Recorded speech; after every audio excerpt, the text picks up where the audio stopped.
We are ready. Thank you.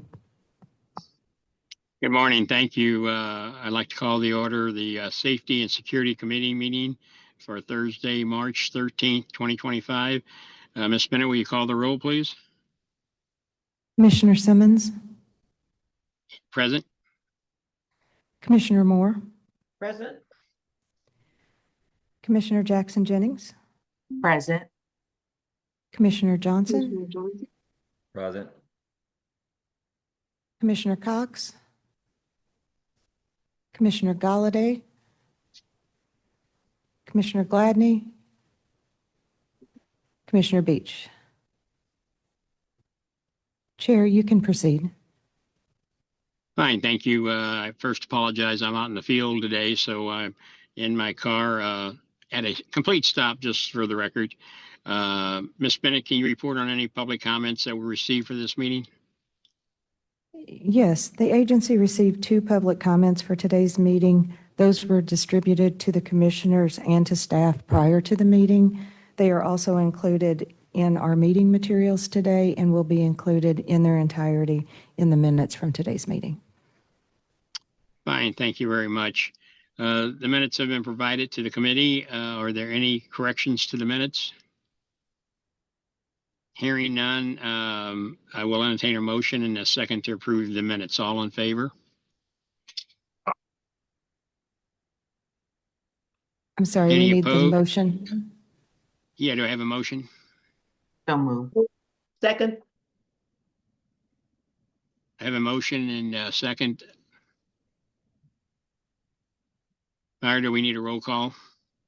A voice vote sufficient. All in favor, say aye. Aye. Aye. Opposed? Any abstentions? Ayes have it. Thank you. Andrew, you're up for the threat and vulnerability assessment of services. Thank you, Mr. Chairman. Good morning, Commissioners. I'm here this morning to present a proposal from Bi-State Development seeking approval for a contract award related to a system-wide threat and vulnerability assessment. This contract, again, is critical to enhancing the safety and security for both our passengers, but also our team members. It also ensures compliance with federal guidelines and mitigates risks to our transit systems. My objective, again, is to request your approval to authorize our president and CEO to enter into a contract with True North Consulting Group to conduct the TVA.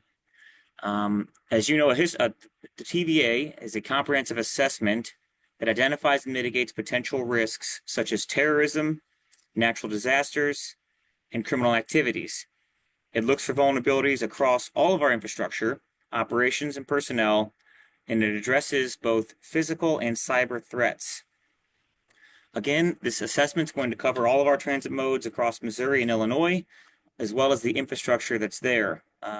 It's also important to note this is not just best practice. This is a federal requirement.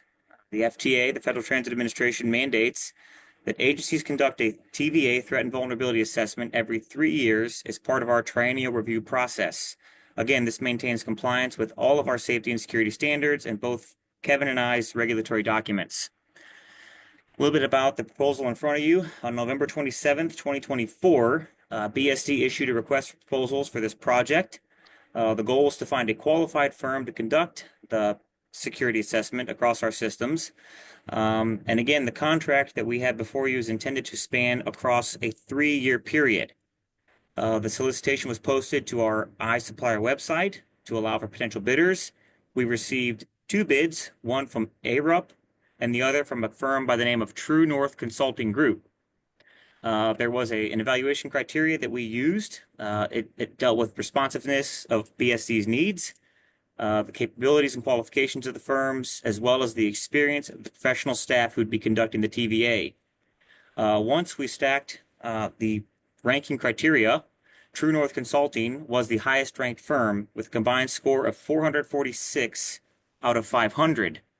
Their proposal is deemed most advantageous to us and the best balance of price and quality for what we're recommending.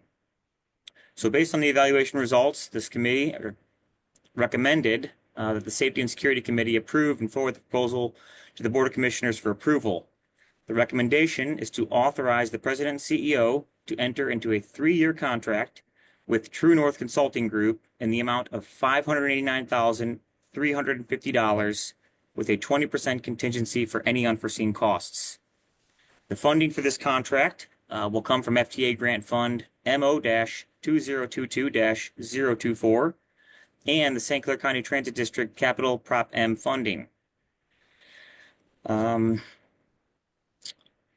So again, we're ultimately urging the board to approve this proposal, and I'm happy to answer any questions that you might have about what's before you. Thank you, Andrew. Just for the record, for those who may be joining in today, has St. Clair County Transit District been made aware of this, and are they on board with it? Yes. Okay. And do you know who was just talked with at St. Clair County Transit District? I'll talk with Tom Curran after this, following the meeting, to verify who was put on record, who was notified of it. But if you wouldn't mind, I'll get back to you on that follow-up. Okay, I'd appreciate that. Any questions for Andrew? Okay. Okay. Hearing none, I'll entertain a motion and a second to approve this item as presented. I want to, with the stipulation at St. Clair County, Andrew gets back with us with the contact person that's on board. Do I have a motion? So move. Do I have a second? Second. I have a motion and a second. Do we need a roll call vote, Myra? No, just a voice vote. Okay, all in favor say aye. Aye. Opposed? Ayes have it. SPP update, Kevin Scott, you have an update for us. Good morning. This is just for informational purposes. Mr. Roach asked for me to provide you an update on this project. I just want to kind of walk you through a high altitude review, spark your memory relative to what this project entails. First and foremost, SPP, Secured Platform Plan, refers to the gating, the fencing, the complete upgrade and reconfiguration of our closed circuit television capability, and the real-time camera center that we've brought online as the initial phase of SPP. This infrastructure portion of the project, the SPP portion, is working in conjunction with a second project to upgrade all of the fare collection, fare media hardware, validators, ticket vending machines, and the types of fare media that we use. Obviously, at the end operational component of the overall SPP plan is that the new fare technology will speak with the gating systems, and we have verified through a lab setting that will happen relative to the types of TVMs, or I'm sorry, the types of validators that are being used on the fare collection side, and the ability to communicate with the gating systems that we've chosen. So the way we approach this, there was a necessity, an extraordinary necessity to move forward with the secured platform side of the project, the infrastructure side of the project, to show, number one, that we were selecting the right products, that the technology would integrate, to be able to realign the camera systems, feed those into the PSAPs in the area, and to ensure that we started from the very initial stages of this project, providing some security impact at locations. And so to expedite this, we chose 4 locations in Illinois, as you recall: Emerson Park, JJK, Washington Park, and College for package number 1. That would be deemed the genesis of the project and or the beta test. Package number 2, 7 platforms here in Missouri: Del Mar, Forest Park, Central West End, Cortex, Union Station, Civic Center, and Grand. Package number 1 and package number 2, we knew from the very beginning that we would not have fare collection integration. So we put an interim operational model in place to fully execute these 11 locations, which we're doing now. Just as a recap, the 4 locations in Illinois, Emerson Park, JJK, Washington Park, and College, have been fully executed in an interim operational mode with security personnel at the gates. And we have gone live in Missouri at Del Mar, Forest Park, Central West End, Cortex, Union Station, and Civic Center, also using the same interim operational mode. Our Grand Station platform will go live on the 21st. So once that happens, that's 11 total platforms. Packages 1 and 2 will be complete under the interim operational mode without fare collection integration of the new project. Going forward from there, we have 8 remaining platforms in Illinois, which will be constructed on the SPP side by Millstone Weber. And we have 20 remaining platforms in Missouri. And the Missouri package will be completed by Cosney Wagner. We're working to solidify those agreements as we speak. So we have a pre-construction meeting with both of those organizations scheduled for next week to be able to very expeditiously move forward with the infrastructure implementations. Now, just as a reminder, our current fare collection system and our current validators will not communicate with the gates. And so that's why we've placed an interim operational component in place. But that's only relative to these first 11 platforms. As we continue to construct the SPP gating systems and the fencing, we will eventually marry that project with the fare collection project over the coming months to ensure that the remaining locations are eligible to operate under the new fare collection system. And so that's a timing thing. We're working in coordination with that project, which is being led by my colleague, Tom Curran.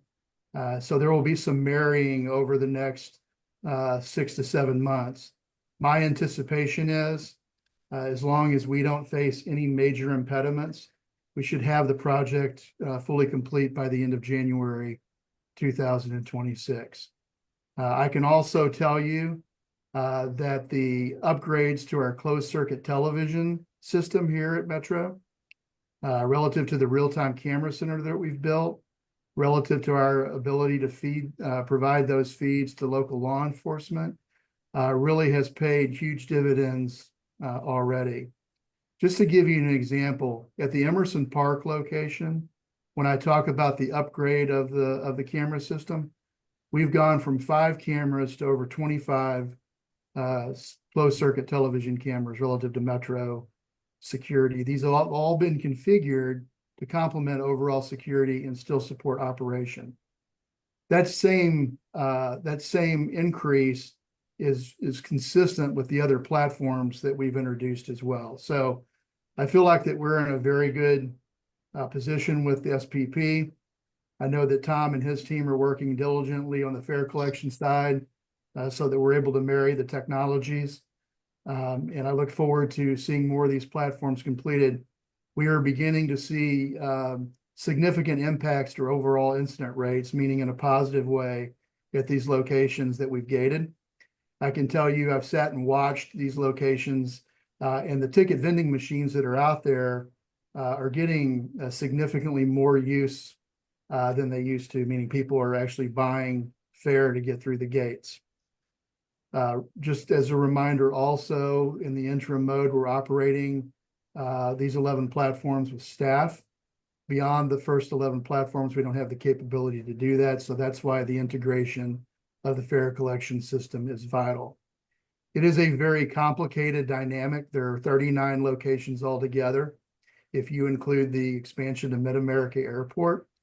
And it is not a simplistic dynamic. It is relatively 39 different projects, all with substantial technological integration and coordination. So I look forward to answering any of your questions. If you want to learn more or see firsthand the accomplishments of the overall project, myself or Melissa Webb, my colleague here in customer relations, will be more than happy to spend time with you and walk you through any particulars that you'd like to learn more about.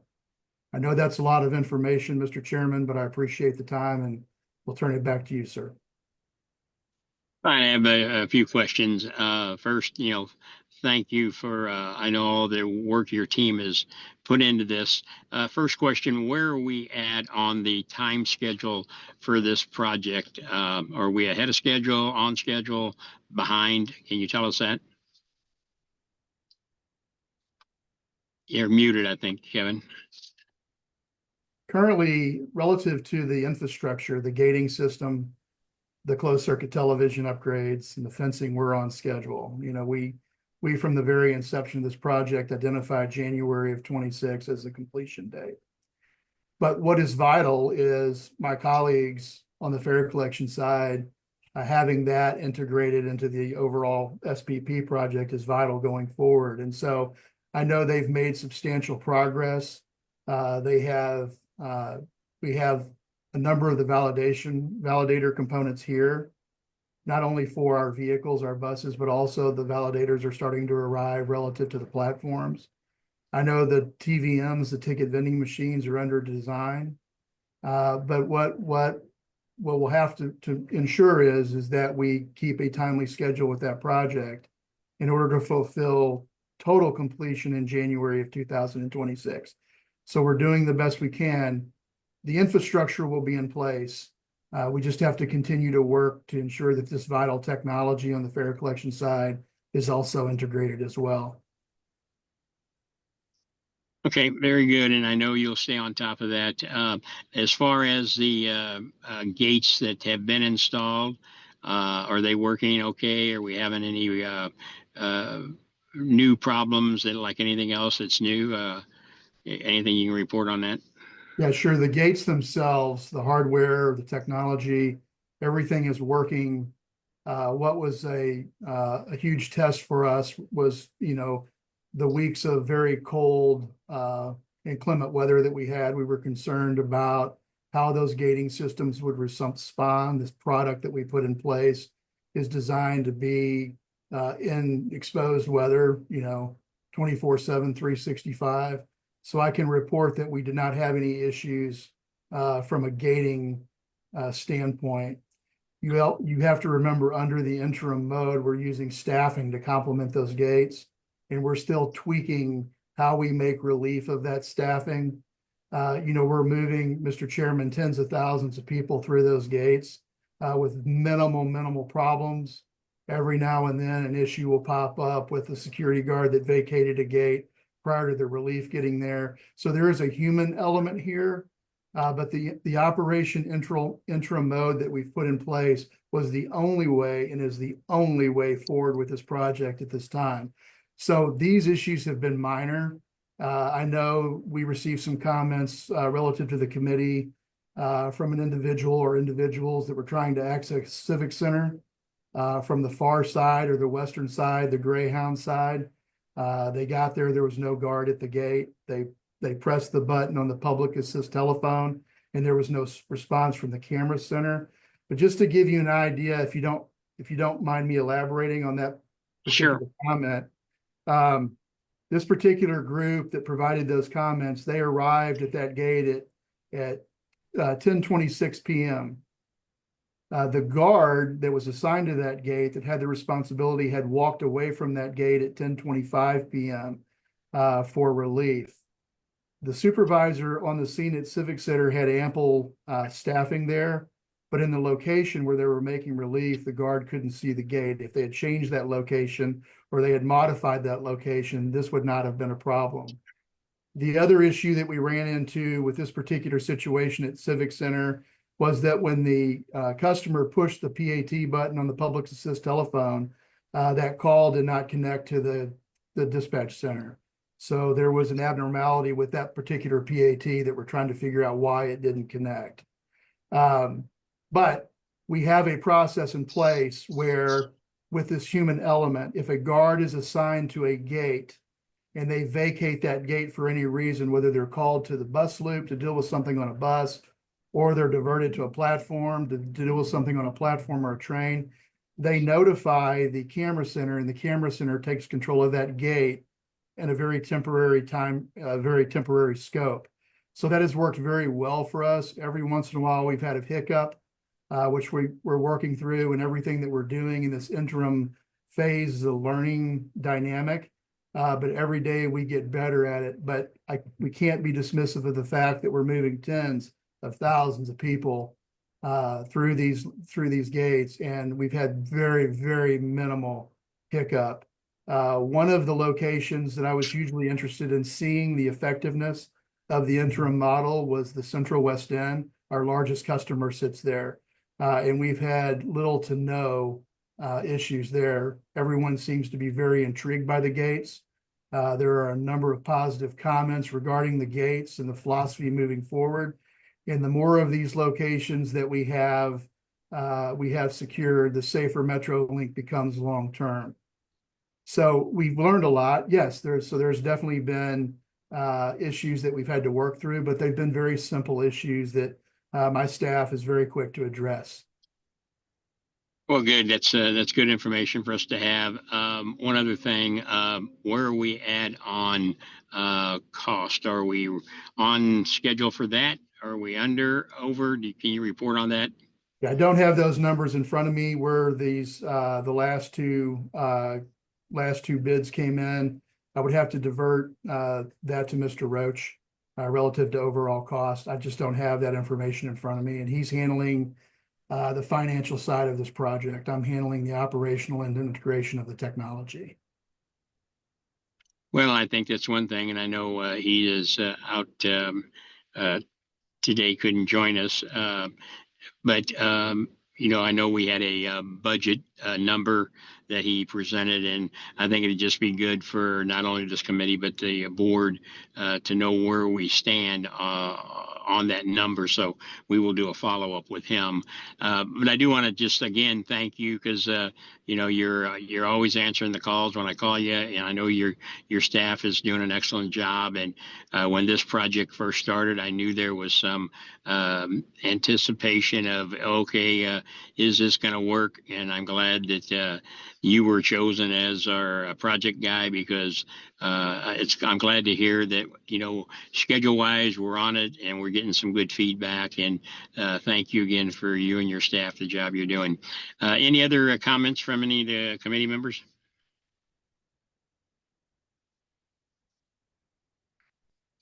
Okay, that was for just informational purposes only. As I said, Mr. Roach is not with us today, but Mr. Stewart, is there any unscheduled business, sir?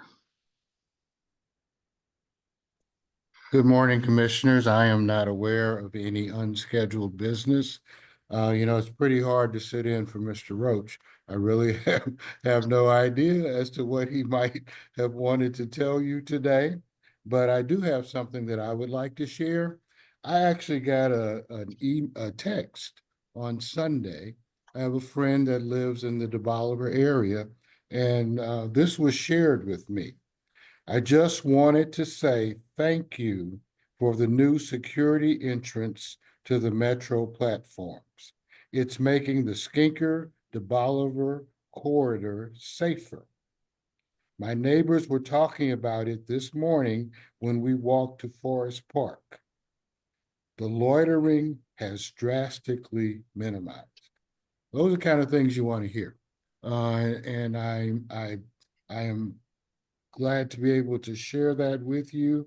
It shows that our customers, our community, that people are noticing what we're doing and they're appreciating what we're doing. And I think that we got a good project here, and I think Kevin has done a fantastic job of spearheading this project. And just wanted to share some good news. Well, go ahead. I don't know if you wanted an update on the MetroLink situation that we experienced a couple of days ago, and if so, if Kevin, if you could kindly give us an update, I would appreciate that. Sure. So this was a very, very tragic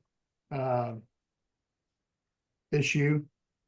Not only for the individual that took steps to deliberately take their own life, but also for our staff, for our, number one, our operator, who was at the pinnacle of this, and then the support staff that had to deal with the aftermath of this. Very simply, ladies and gentlemen, this individual, this was very clearly, without question, a deliberate suicide. This individual traversed down the side of a hill under a viaduct, laid down on the active tracks, eastbound tracks, which would have been just east of Cortex, probably about 1,500 yards from the platform. It was a bright sunny day. The viaduct cast a shadow, obviously on the track underneath the viaduct. And so as our train approached, this individual would have been almost impossible to see. Our operator did everything that he could to avoid this. Once he recognized that this individual was laying on the tracks. This wasn't an individual that was incapacitated or had a medical issue. This was an individual that deliberately positioned himself at this location. And, you know, as we've gone back and we've reviewed this video over and over and over again, there are certain specifics to what this individual was doing that I don't want to elaborate on in a public session, but is clearly identifiable that this individual is in complete control of his actions and knew exactly what he was doing. So our operator, you know, our thoughts and prayers go out to him. This is very, very tragic. There were a lot of security and police and a lot of our Metro team were there to work through this process and had to see the aftermath of this difficult scene. And I think everybody joined as a team and worked collectively through it. So make no bones about it. This is something that was completely unavoidable. This was a highly restricted area. This individual knew and had planned what he was doing. And I'm sorry that we all had to deal with that, but the team reacted very positively, and we were able to support the police as we always do with significant video footage. And we're just again hoping that our operator understands that we all support him, and he did everything he could and should be commended. Thank you, Kevin. And of course, you know, this has a significant impact on our team, on our operators, especially our MetroLink people. And we are providing counseling services, not only to the specific driver, but the entire MetroLink team and anybody in the company that needs that kind of support. So, you know, we're bouncing back. We will bounce back. And hopefully we don't have to experience something like this again as we move forward. So that's the extent of my report, Mr. Chairman, unless there are any specific questions for me. Yeah. And if you would, thank you, Mr. Stewart and Mr. Scott again for that update. I know we were all kept updated during that terrible incident. These are those uncontrollable situations. And if you would, and I know you probably already have, but again, let our operator know that we got them in our thoughts and prayers, because it is a tough time for him, and we want to support him all we can. The next item is the any report that you would have for Mr. Roach in his absence. I don't think you do, probably. I don't think so. Okay, very good. Thank you. Myra, could you give us the updated meetings, please? Yes, the next Operations Committee meeting will be held on Friday, March 21st, beginning at 8:30, followed on the same day by the Audit, Finance, and Administration Committee meeting. The next Board of Commissioners meeting will be held on Friday, April 18th, also beginning at 8:30. Okay, very good. I don't have a reason to go into an executive session. Mr. Stewart, do you know of any reason why we would need to? I do not, sir. Very good. Thank you. If that's the case, the only item for consideration for the executive session is the approval of the minutes of October 3rd, 2024, the Safety and Security Committee in the executive session. If there's no corrections to these minutes, I would entertain a motion to approve them. So moved. Have a second? Second. And we need a roll call vote, please.